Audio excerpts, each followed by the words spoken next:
Proton, neutron and electron हम आज बात कर लेते हैं कि प्रोटॉन, न्यूट्रॉन एंड इलेक्ट्रॉन जो है वो ये क्या हैं। तो हम जब एटम की बात करते हैं तो एटम को हम कहते हैं कि एटम जो है थ्री बेसिक या फिर थ्री फंडामेंटल पार्टिकल से मिलकर बना होता है। और वो थ्री बेसिक फंडामेंटल पार्टिकल क्या हैं? प्रोटॉन है हमारे पास और न्यूट्रॉन है, ठीक है, न्यूट्रॉन। और फिर हम कहते हैं कि and electron, ELECTRON and electron. ये तीन जो हैं ये फंडामेंटल पार्टिकल हैं जिनसे मिलके एक एटम जो है वो बना होता है। तो इसको मैं यहाँ पे ऐसा कर लेता हूँ कि ये जो तीन जो फंडामेंटल पार्टिकल हैं इनको हम कहते हैं कि ये सब एटॉमिक पार्टिकल्स हैं। ये क्या हैं? सब एटॉमिक पार्टिकल्स हैं, यानी इनसे मिलके एटम बना होता है, सब एटॉमिक पार्टिकल्स, ठीक है। और एक एलिमेंट जो है, कोई भी एक एलिमेंट है वो किससे मिलके बना होता है?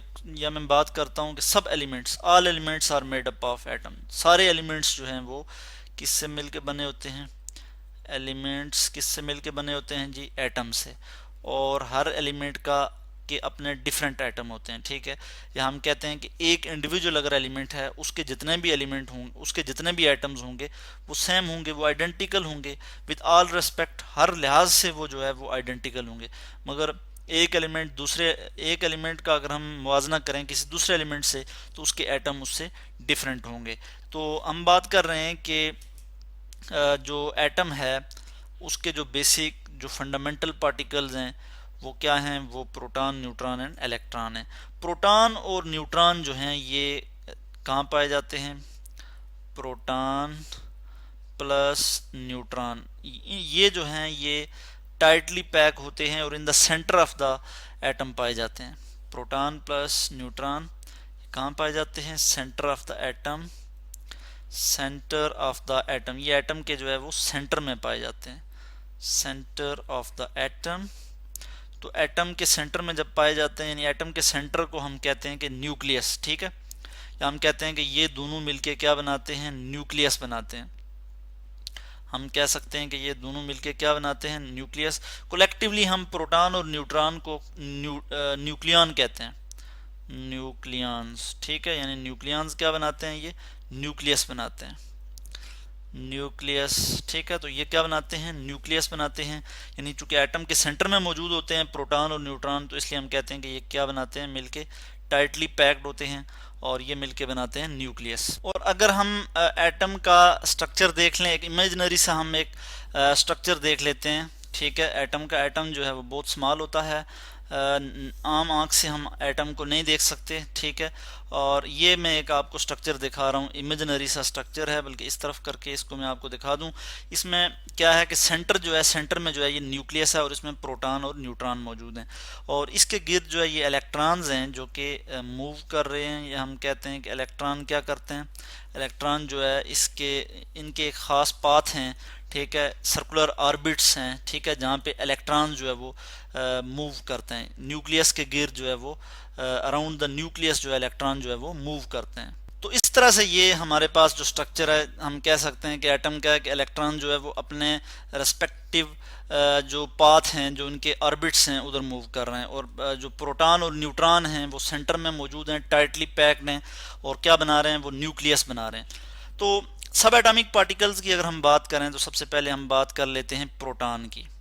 सबसे पहले अगर हम प्रोटॉन की बात करें, प्रोटॉन, तो प्रोटॉन जो है इस पे चार्ज होता है जी +1, +1 इस पे चार्ज होता है, ठीक है, +1 इस पे चार्ज होता है। और उसके अलावा हम कहते हैं कि इसका जो मास है, ठीक है, रिलेटिव एटॉमिक मास अगर हम देखें इसका, उसके लिए मैं यहाँ पे वैल्यू आपको लिख लेता हूँ कि मास ऑफ प्रोटॉन, और क्या है जी mass of proton? 1.673 into 10⁻⁻27 kilogram, ठीक है। ये इसका मास है, किलोग्राम जो है वो मास को मेजर करने की यूनिट है। तो इस तरह से हम बात करते हैं कि ये प्रोटॉन का जो है वो मास है। और इसी तरह से अगर हम बात करें न्यूट्रॉन की बात करें, न्यूट्रॉन की, तो न्यूट्रॉन का मास जो है वो भी ऑलमोस्ट प्रोटॉन के मास के बराबर है, मगर इस पे कोई चार्ज नहीं है। और ये क्या है, ये न्यूट्रल है, ये न्यूट्रल सब एटॉमिक पार्टिकल है। और इसका भी हम मास लिख लेते हैं कि मास ऑफ न्यूट्रॉन ये ऑलमोस्ट जो है ये इक्वल है प्रोटॉन के। तो हम यहाँ पे इसका एग्जैक्ट मास लिख लेते हैं कि 1.675 इंटू 10⁻⁻27 किलोग्राम जो है ये इनका न्यूट्रॉन का मास है। और इस पे कोई चार्ज जो है वो नहीं होता न्यूट्रॉन पे, क्योंकि ये न्यूट्रल पार्टिकल है। इसको हम एन से रिप्रेजेंट करते हैं। ठीक है, मैं यहाँ पे इसकी सिंबल लिख लूँ कि हम इसको एन से जो है वो रिप्रेजेंट कर सकते हैं। अगर प्रोटॉन की बात करें कि हम प्रोटॉन को किससे रिप्रेजेंट करते हैं, तो प्रोटॉन के लिए हम पी सिंबल यूज़ करते हैं कि प्रोटॉन से इससे हम इसे रिप्रेजेंट करते हैं। इसी तरह से हम अगर बात करें न्यूट्रॉन के बाद हम बात करते हैं यहाँ पे किसकी, कि इलेक्ट्रॉन की। इलेक्ट्रॉन जो हैं वो क्या हैं, ये भी सब एटॉमिक पार्टिकल्स हैं। और इनके अगर मैं मास की बात करूँ तो इनका जो मास है वो क्या है, हम लिखते हैं कि 9.1 इंटू 10⁻⁻31 किलोग्राम। ठीक है, इनका मास जो है वो बहुत कम है, बल्कि इनका मास जो है वो हम कहते हैं कि नेग्लिजिबल है, या हम कहते हैं कि कितने जो है वो ये लाइटर हैं न्यूट्रॉन से या प्रोटॉन से। तो हम कहते हैं कि 1/1840 टाइम, 1840 टाइम जो है इनका मास कम होता है किससे, प्रोटॉन और न्यूट्रॉन से। तो मैं लिख लेता हूँ 1/1840 टाइम्स जो है ये जो है वो ये इनका मास कम होता है। या हम कहते हैं कि 1/1840 टाइम्स प्रोटॉन हैवियर होते हैं इलेक्ट्रॉन से।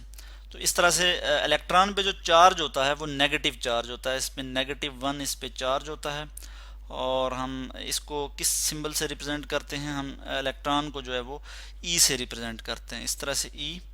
और इस पे इस तरह से एक चार्ज शो कर लेते हैं। ठीक है, नेगेटिव चार्ज जो है वो शो कर लेते हैं अक्सर। तो ये हमने आज पढ़े सब एटॉमिक पार्टिकल्स के एटम के जो फंडामेंटल या बेसिक जो पार्टिकल हैं जिनसे मिलके एटम बना हुआ है वो कौन से हैं, proton, neutron and electron. Proton और न्यूट्रॉन जिनको हम कलेक्टिवली न्यूक्लियन भी कहते हैं, ये जो है सेंटर ऑफ द एटम होते हैं, यानी न्यूक्लियस बनाते हैं, और ये टाइटली पैक्ड होते हैं। और इलेक्ट्रॉन जो है ये मूव करते हैं, rapidly move around the nucleus. Electrons rapidly move around the nucleus, यानी इलेक्ट्रॉन जो है ये न्यूक्लियस के गिर्द जो है वो लगातार मूवमेंट करते रहते हैं। तो इस तरह से आज हमने क्या डिस्कस किया, प्रोटॉन, न्यूट्रॉन एंड इलेक्ट्रॉन।